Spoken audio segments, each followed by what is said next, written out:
आज हम हर्षवर्धन जैन के एक बड़े ही कह सकते हैं सीधी और शायद थोड़ी चुभने वाली बात पर गौर करने वाले हैं। वो कहते हैं कि किसी के घर में बस दो चीजें देख लो, उनके टीवी का साइज और उनके किताबों की अलमारी का साइज। और आप उनके भविष्य का अंदाजा लगा सकते हैं। ये सुनने में थोड़ा पुराना लग सकता है, लेकिन जिस तरह से वो इसे रखते हैं उसमें एक नई ताकत है। बिल्कुल, ये सिर्फ किताबें पढ़ो वाली घिसी पिटी सलाह नहीं है।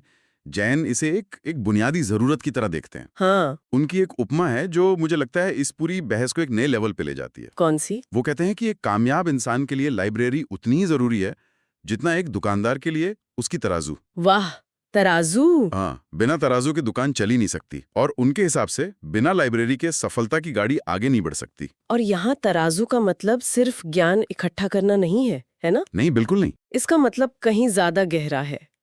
ये अवसरों को तौलने की बात है, जोखिम को, उसको मापने की और फिर सही फैसले लेने की क्षमता के बारे में है। एकदम।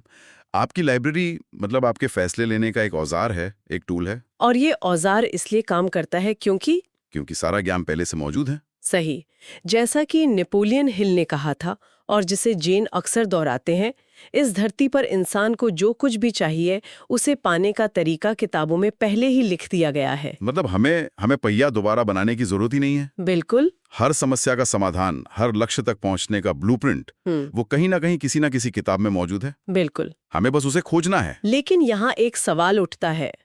आज का दौर तो किताबों से आगे निकल गया है।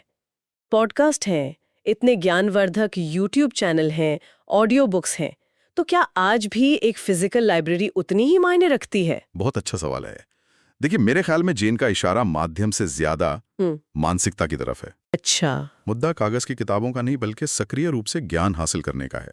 सवाल यह है कि आप कोई डॉक्यूमेंट्री देख रहे हैं तो नोट्स बनाने के लिए देख रहे हैं या सिर्फ टाइम पास करने के लिए। सही बात है। आप पॉडकास्ट सुन रहे हैं नए मेंटल मॉडल्स बनाने के लिए या बस सफर का शोर भरने के लिए। लाइब्रेरी एक प्रतीक है, जानबूझकर मेहनत करके सीखने का प्रतीक। और टीवी अक्सर इसका ठीक उल्टा होता है। हाँ, वो है निष्क्रिय मनोरंजन। और यही वो नुक्ता है जहाँ ज़ैन की सबसे असरदार और सीधी बात आती है। हाँ, वो टीवी वाली बात। हाँ, वो कहते हैं जिनके यहाँ बड़ा टीवी होता है वो टीवी में नहीं आते। और जिनके यहाँ किताबों की पूरी लाइब्रेरी होती है, माँ कसम एक दिन टीवी पे आएंगे वो जरूर। ये एक बहुत बहुत बड़ी बात है। और ये 100% सच है। ये निष्क्रिय उपभोग मतलब कंजम्पशन और सक्रिय निर्माण यानी क्रिएशन के बीच का सीधा चुनाव है। बिल्कुल। बड़ा टीवी दूसरों की सफलता की कहानियां देखने का प्रतीक है, जबकि एक लाइब्रेरी वो खुद की सफलता की कहानी लिखने की तैयारी करने का प्रतीक है। ये दिखाता है कि आप अपना खाली समय कहाँ लगा रहे हैं, आराम करने में या खुद को तैयार करने में। एकदम। तो सार ये है कि सफलता कोई रहस्यमयी चीज नहीं है, ये बस सही औजारों के इस्तेमाल का नतीजा है। और हमारा सबसे बड़ा औजार हमारी जानकारी को व्यवस्थित करके उसे इस्तेमाल करने की क्षमता है, जिसका प्रतीक एक निजी लाइब्रेरी है। हाँ, बिल्कुल। और संदेश साफ है, अपनी सफलता की तराजू हर कोई बना सकता है। ये महंगी डिग्री या विरासत में मिली दौलत के बारे में नहीं है।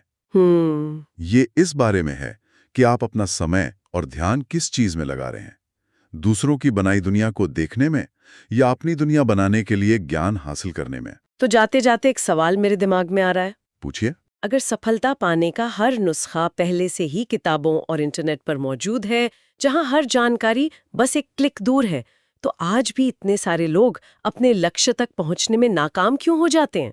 क्योंकि जानकारी तक पहुंचना एक बात है और उस जानकारी पर अमल करना वो बिल्कुल दूसरी बात है। इन दोनों में बहुत बड़ा फासला है। ज्ञान को एक्शन में बदलने के लिए अनुशासन चाहिए, हिम्मत चाहिए और लगातार मेहनत की जरूरत पड़ती है। जानकारी तो मुफ्त है, पर अमल की उसकी कीमत चुकानी पड़ती है। और ज्यादातर लोग बस यही कीमत चुकाने से कतराते हैं। बिल्कुल, बात बस इतनी सी।